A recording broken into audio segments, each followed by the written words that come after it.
அண்மை செய்தி. பொங்கல் பரிசு தொகையை வங்கி கணக்கில் செலுத்துவது பற்றி பரிசீலிக்க ஆணையானது பிறப்பிக்கப்பட்டிருக்கிறது. அண்மை செய்தியாக பார்த்து வருகிறோம்.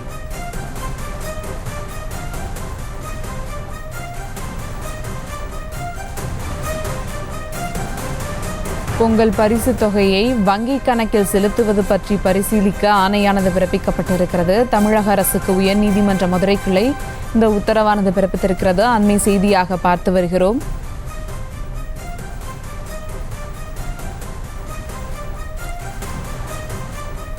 பொங்கல் பரிசு தொகையை வங்கி கணக்கில் செலுத்துவது பற்றி பரிசீலிக்க வேண்டும் என்று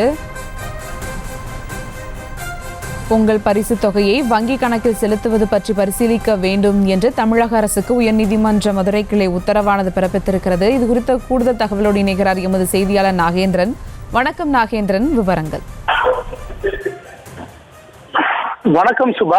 தமிழக அரசின் பொங்கல் பரிசு தொகுப்பில் வெள்ளம் சேர்க்கவும் மேலும் பரிசு தொகை 1000 ரூபாயை குடும்ப அட்டைதாரர்களுக்கு வங்கி கணக்கில் செலுத்த உத்தரவிடக் கோரி உயர்நீதிமன்ற மதுரை கிளையில் வழக்கு என்பது தாக்கல் செய்யப்பட்டிருந்தது. அந்த வழக்கு மீதான விசாரணையின் அடிப்படையில் முக்கியமான உத்தரவு என்பது பிறப்பிக்கப்பட்டிருக்கிறது. அது என்னவென்று பார்த்தோம் என்றால், பொங்கல் பரிசு தொகையை வங்கி கணக்கில் வரவு வைப்பது குறித்து தமிழ்நாடு அரசு பரிசீலனை செய்ய வேண்டும் என உயர்நீதிமன்ற மதுரை கிளை உத்தரவு என்பதை பிறப்பித்திருக்கிறது. குடும்ப அட்டைதாரர்களுக்கு வங்கி கணக்கில் பணம் வரவு வைப்பதில் அரசுக்கு என்ன சிக்கல் வரப்போகிறது என அரசுக்கு நீதிபதிகள் கேள்வி எழுப்பியிருக்கின்றனர். அடுத்த ஆண்டில் சீனிக்கு பதிலாக வெள்ளம் வழங்க அரசு நடவடிக்கை எடுக்கவும் உயர்நீதிமன்ற மதுரை கிளை உத்தரவு என்பது பிறப்பிக்கப்பட்டிருக்கிறது. சுவாமிமலையைச் சேர்ந்த விமல்நாதன் உயர்நீதிமன்ற மதுரை கிளையில் தாக்கல் செய்த பொதுநல மனுவில் தமிழகத்தில் பொங்கல் திருவிழா அறுவடை திருவிழாவாக கொண்டாடப்படுகிறது. அதே போன்று கடந்த 2017ஆம் ஆண்டு முதல் பொங்கலை முன்னிட்டு அனைத்து ரேஷன் கார்டுகளுக்கும் பொங்கல் பரிசு தொகுப்பு தொடர்ச்சியாக வழங்கப்பட்டு வருகிறது. இந்த ஆண்டு இலங்கை தமிழர்கள் உட்பட சுமார் 2.20 கோடி குடும்பத்தினருக்கு பொங்கல் பரிசு தொகுப்பு வழங்கப்பட உள்ளது. 20 வகையான விவசாய பொருட்கள் அடங்கி பரிசு தொகுப்பும் வேட்டி சேலையும் கடந்த சில ஆண்டுகள் வரை வழங்கப்பட்டது. இதில் வேஷ்டி சேலை தமிழக நெசவாளர்களை மட்டுமே வாங்க வேண்டும் என தமிழக அரசு பாராட்ட தகுந்த முடிவை எடுத்துள்ளது.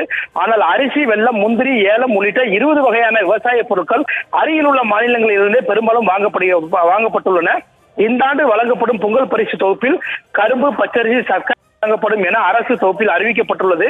இந்த அறிவிப்பினை அடுத்த பொங்கல் பரிசு தொகுப்பில் வெள்ளம் வழங்கப்படும் என எதிர்பார்க்கப்பட்ட நிலையில் அது குறித்த அறிவிப்பு வெளியாகவில்லை என அந்த ஏமாற்றம் அடைந்ததாக கூறியிருக்கின்றார். இந்த நிலையில் இந்த மனு மீதான விசாரணை நீதிபதிகள் கிருஷ்ணகுமார் மற்றும் விஜயகுமார் அமர்வில் முன்பு விசாரணைக்கு வந்தது.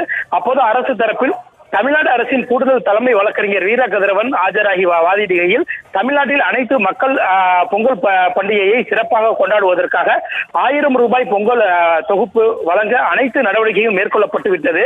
மனுதாரர் கடைசி நேரத்தில் மனு தாக்கல் செய்துள்ளார். வெள்ளை சர்க்கரை கொள்முதல் செய்யப்பட்டு மக்களுக்கு வழங்க தயார் நிலையில் உள்ளது.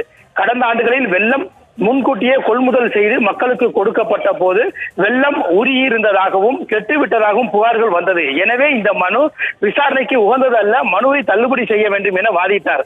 அப்போது குறுக்கிட்ட நீதிபதிகள், தமிழ்நாடு அரசு பல்வேறு திட்டங்களில் குறிப்பாக மகளிர் உரிமை தொகை வங்கி கணக்கில் செலுத்துவதை போல பொங்கல் பரிசு தொகையை வங்கி கணக்கில் செலுத்தலாமே, மேலும் கரும்பு கொள்முதல் செய்யப்படும் விவசாயிகளுக்கும் வங்கி கணக்கில் பணம் செலுத்தலாமே, இதனால் தமிழக அரசுக்கு என்ன சிக்கல் ஏற்பட போகிறது என கேள்வி எழுப்பிய நீதிபதிகள், மனுதாரரின் மற்றொரு கோரிக்கையான சீனிக்கு பதிலாக வெள்ளம் வழங்க வேண்டும் என்ற பரிசீலனை செய்யலாம், குறைந்தபட்சம் அடுத்து வரும் பொங்கல் பண்டிகையின் போது இதனை செய்யலாம் என தெரிவித்து பொங்கல் பரிசு தொகுப்பு வங்கி கணக்கில் வரவு வைப்பது குறித்து உரிய முடிவெடுக்க உத்தரவிட்டு வழக்கினை முடித்து வைத்து உத்தரவிட்டுள்ளனர். செய்திகளை உடனுக்குடனும் துல்லியமாகவும் தெரிந்து கொள்ள சப்ஸ்கிரைப் பண்ணுங்க.